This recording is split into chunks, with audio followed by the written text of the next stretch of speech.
ನಮಸ್ಕಾರ. ಕಾಫಿ ಆಯ್ತಾ ಸ್ನೇಹಿತರೆ? ಸಿದ್ದರಾಮಯ್ಯನವ್ರಿಗೆ ಯಾಕೋ ಈ ಬಾರಿ ಅಷ್ಟೊಂದು ಈ ಕಂಟಕಗಳು ಒಂದಾದ ಮೇಲೆ ಒಂದು ರೀತಿ ಬರ್ತಾನೆ ಇದೆ.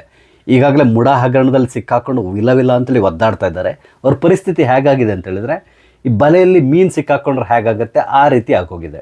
ಮೀನುಗಳು ಏನು ಮಾಡ್ತವೆ, ಬಲೆಯಲ್ಲಿ ಸಿಕ್ಕಾಕೊಂಡಾಗ ಒದ್ದಾಡ್ತವೆ ತಪ್ಪಿಸ್ಕೊಳ್ಳಿಕ್ಕೆ, ಆದರೆ ಆ ಹಿಡಿತ ಜಾಸ್ತಿ ಆಗ್ತಾನೆ ಹೋಗುತ್ತೆ.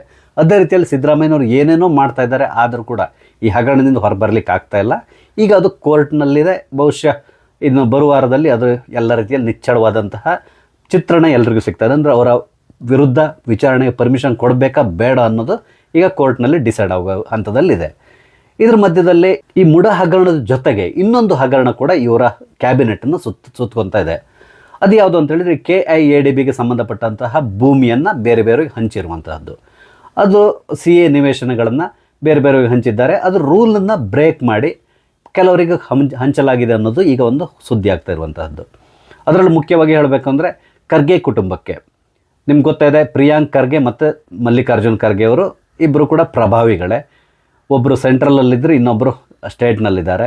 ಇವರ ಈ ಕುಟುಂಬಕ್ಕೆ ಸಂಬಂಧಪಟ್ಟ ಹಾಗೆ ಒಂದು ಟ್ರಸ್ಟ್ ಇದೆ, ಸಿದ್ಧಾರ್ಥ ವಿಹಾರ ಟ್ರಸ್ಟ್ ಅಂತ ತಗೊಂಡು. ಈ ಟ್ರಸ್ಟಿಗೆ CA ನಿವೇಶನದಲ್ಲಿ, ಅದು ಏವಿಯೇಷನ್ಗೆ ಸಂಬಂಧಪಟ್ಟಂತಹ ಜಾಗ, ಆ ಜಾಗದಲ್ಲಿ 5 ಎಕರೆ ಜಾಗವನ್ನು ಇವರ ಟ್ರಸ್ಟಿಗೆ ಅಲಾಟ್ ಮಾಡಿದ್ದಾರೆ.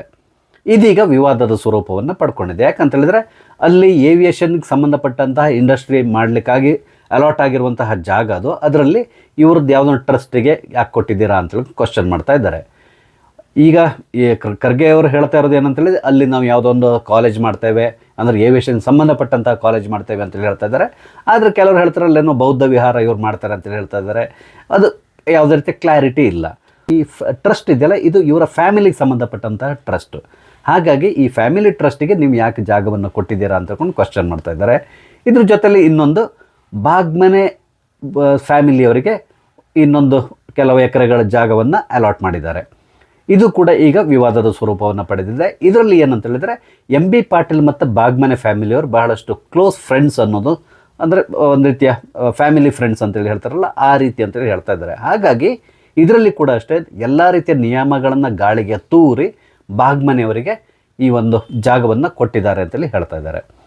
ಹಾಗಾಗಿ ಈಗ ಏನಾಗಿದೆ, BJPಯವರು ಇದೆರಡು ಜಾಗಕ್ಕೆ ಸಂಬಂಧಪಟ್ಟ ಹಾಗೆ ಸರಿಯಾದ ರೀತಿಯಲ್ಲಿ ಎನ್ಕ್ವೈರಿ ಆಗಬೇಕು, ಪ್ರಿಯಾಂಕ್ ಖರ್ಗೆ ಮತ್ತು MB ಪಾಟೀಲ್ ವಿರುದ್ಧ ತನಿಖೆ ನಡೆಸಬೇಕು. ಹಾಗಾಗಿ ಅವ್ರನ್ನ ಸಂಪುಟದಿಂದ ವಜಾ ಮಾಡಬೇಕು ಅಂತೇಳಿ ಹೇಳಿ ಈಗಾಗಲೇ ರಾಜ್ಯಪಾಲರಿಗೆ ಮನವಿಯನ್ನು ಕೊಟ್ಟಿದ್ದಾರೆ. ಇದಕ್ಕೆ ಸಂಬಂಧಪಟ್ಟ ಹಾಗೆ ರಾಜ್ಯಪಾಲರು ಇವರಿಗೆ ಕೂಡ ನೋಟಿಸನ್ನು ಇಶ್ಯೂ ಮಾಡಿದ್ದಾರೆ. ಈಗ ಮುಂದೆ ಏನಾಗುತ್ತೆ ನೋಡಬೇಕು. ಯಾಕಂದರೆ ಈಗ ಗವರ್ನರ್ ಅಂತೂ ಈ ಬಾರಿ ಸ್ವಲ್ಪ ಫಾಸ್ಟಾಗಿ ಪ್ರೊಸೆಸ್ ಮಾಡ್ತಾರೆ. ಯಾಕಂದರೆ ಮೊನ್ನೆ ಅಷ್ಟೇ, ಅಂದರೆ 31ನೇ ತಾರೀಕು ಕಾಂಗ್ರೆಸ್ನವರು ಒಂದು ಬೃಹತ್ ರ್ಯಾಲಿಯನ್ನು ನಡೆಸ್ಕೊಂಡು ಹೋಗಿ ಗವರ್ನರ್ ವಿರುದ್ಧ ಘೋಷಣೆಗಳನ್ನು ಕೂಗ್ಕೊಂಡು ಹೋಗಿ ಗವರ್ನರ್ನ ಭೇಟಿ ಮಾಡಿ ಈ ಪೆಂಡಿಂಗ್ ಇರುವಂತಹ ಫೈಲ್ಸ್, ಅವ್ರು ಮಾತಾಡ್ತಾ ಇರೋದು ಯಾವುದಂದರೆ ಈ ಕುಮಾರಸ್ವಾಮಿಯವ್ರ ಬಗ್ಗೆ, ಶಶಿಕಲಾ ಜೊಲ್ಲೆ, ಅದೇ ರೀತಿಯಲ್ಲಿ ಜನಾರ್ದನ್ ರೆಡ್ಡಿಗೆ ಸಂಬಂಧಪಟ್ಟಂಥದ್ದು ಮತ್ತು ನಿರಾಣಿಯವರಿಗೆ ಸಂಬಂಧಪಟ್ಟಂಥ ಫೈಲ್ಗಳನ್ನು ನೀವು ಇಟ್ಕೊಂಡು ಕೂತಿದ್ದೀರಾ, ಅದನ್ನು ಯಾಕೆ ನೀವು ತನಿಖೆಗೆ ಒಪ್ಪಿಸಲಿಲ್ಲ ಅಂತೇಳಿ ಕೇಳ್ತಾಯಿದ್ರು. ಆದರೆ ಅಲ್ಲಿ ರಾಜ್ಯಪಾಲರು ಹೇಳಿದರು, ಇಲ್ಲ ನನ್ನ ಹತ್ರ ಯಾವುದೇ ಫೈಲ್ ಇಲ್ಲ, ಎಲ್ಲದನ್ನ ಕ್ಲಿಯರ್ ಮಾಡಿ ಫಾರ್ವರ್ಡ್ ಮಾಡಿದ್ದೇನೆ ಅಂತೇಳಿ ಹೇಳಿದರು. ಹಾಗಾಗಿ ಇವರು ಪೆಚ್ಚು ಮೊರೆ ಹಾಕ್ಕೊಂಡು ಹೊರಗಡೆ ಬಂದರು. ಆದರೆ ಈಗ ಏನಾಗಿದೆ ಅಂದರೆ, ಇವರ ಫೈಲ್ಗಳೆಲ್ಲ ಕೂತಿದೆ. ಅಂದರೆ ಈಗ MB ಪಾಟೀಲ್ ಸಂಬಂಧಪಟ್ಟಿದ್ದು ಮತ್ತು ಪ್ರಿಯಾಂಕ್ ಖರ್ಗೆ ಅವ್ರಿಗೆ ಸಂಬಂಧಪಟ್ಟಿದ್ದು. ಹಾಗಾಗಿ ಈ ಫೈಲ್ಗಳನ್ನು ಆದಷ್ಟು ಬೇಗ ಅವರು ಕ್ಲಿಯರ್ ಮಾಡಲಿ ಖಂಡಿತವಾಗಿ ಟ್ರೈ ಮಾಡ್ತಾರೆ.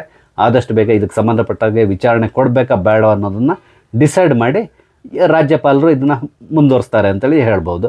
ಆ ಥರ ಆದರೆ ಏನಾಗುತ್ತೆ, ಸಚಿವ ಸಂಪುಟದಿಂದ MB ಪಾಟೀಲ್ ಮತ್ತು ಪ್ರಿಯಾಂಕ್ ಖರ್ಗೆ ಹೊರಗೆ ಹೋಗಬೇಕಾಗಿ ಬರ್ಬೋದು. ಅದರಲ್ಲಿ ಗೊತ್ತಿರೋ ನಿಮ್ಮ ಪ್ರಿಯಾಂಕ್ ಖರ್ಗೆ ಬಗ್ಗೆ ಜಾಸ್ತಿ ಹೇಳಬೇಕಿಲ್ಲ.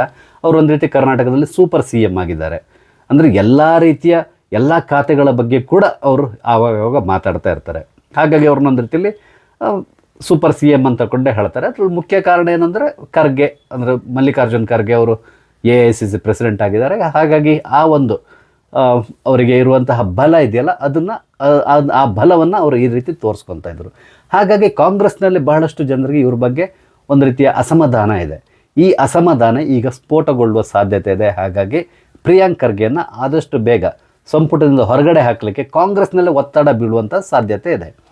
ಯಾವುದಕ್ಕೂ ನಾವು ಕಾದು ನೋಡಬೇಕಾಗಿದೆ. ಒಟ್ಟಾರೆ ಮೇಲೆ ಕಾಂಗ್ರೆಸ್ನವರೀಗ ಕೋಲು ಕೊಟ್ಟು ಪೆಟ್ಟು ತಿನ್ನುವ ಪರಿಸ್ಥಿತಿಗೆ ರೀಚ್ ಆಗಿದ್ದಾರೆ. ಅಂದರೆ ಮೊನ್ನೆಷ್ಟು ಹೋಗಿ ಮನವಿಯನ್ನು ಕೊಟ್ಟು ಬಂದಿದ್ದಾರೆ, ಆದಷ್ಟು ಬೇಗ ಎಲ್ಲ ಫೈಲ್ಗಳನ್ನು ಕ್ಲಿಯರ್ ಮಾಡಿ ಎನ್ಕ್ವೈರೀಸ್ ಕೊಡಿಸಿ ಅಂತ ತಿಳ್ಕೊಂಡು ಗವರ್ನರ್ನ ಕೇಳಿದ್ದಾರೆ. ಹಾಗಾಗಿ ಈಗ ಬಹುಶಃ ಇವ್ರ ಫೈಲ್ ಕೂಡ ಆದಷ್ಟು ಬೇಗ ಕ್ಲಿಯರ್ ಆಗಿ ಇವರ ವಿರುದ್ಧವಾಗಿ ಯಾಕೆ ಎನ್ಕ್ವೈರಿ ಮಾಡಬಾರ್ದು ಅಂತ ಹೇಳ್ಕೊಂಡು ಕೇಳುವ ಸಾಧ್ಯತೆಗಳು ತುಂಬ ನಿಚ್ಚಳವಾಗಿದೆ. ಒಟ್ಟಾರೆ ಮೇಲೆ ಸಿದ್ದರಾಮಯ್ಯನವರಿಗೆ ಈ ಭೂ ಹಗರಣ ಕಂಟಕ ಎಲ್ಲಿವರೆಗೆ ಹೋಗುತ್ತೆ, ಇದರಲ್ಲಿ ಅವ್ರು ಏನಾಗ್ತಾರೆ, ರಾಜೀನಾಮೆ ಕೊಡ್ತಾರಾ ಅಥವಾ ಅವ್ರ ರಾಜಕೀಯ ಜೀವನದ ಮೇಲೆ ಇದು ಹೇಗೆ ಪರಿಣಾಮ ಬೀರ್ತದೆ ಅನ್ನೋದನ್ನು ನಾವು ಕಾದು ನೋಡಬೇಕಾಗಿದೆ. ಸ್ನೇಹಿತರೆ, ಈ ವಿಡಿಯೋ ಇಷ್ಟ ಆದರೆ ದಯವಿಟ್ಟು ಲೈಕ್ ಮಾಡಿ, ಬೇರೆಯವರಿಗೆ ಶೇರ್ ಮಾಡೋದನ್ನು ಮರಿಬೇಡಿ. ಹಾಗೆ ದಯವಿಟ್ಟು ನನ್ನ ಚಾನಲ್ಗೆ ಸಬ್ಸ್ಕ್ರೈಬ್ ಆಗಿ. ಸಬ್ಸ್ಕ್ರೈಬ್ ಆದರೆ ನನಗೂ ಕೂಡ ಒಂದು ರೀತಿಯ ಪ್ರೋತ್ಸಾಹ ಸಿಗ್ತದೆ. ದಯವಿಟ್ಟು ಸಬ್ಸ್ಕ್ರೈಬ್ ಆಗಿ ನಂಗೆ ಸಪೋರ್ಟ್ ಮಾಡಿ. Thank you. ಜೈ ಹಿಂದ್.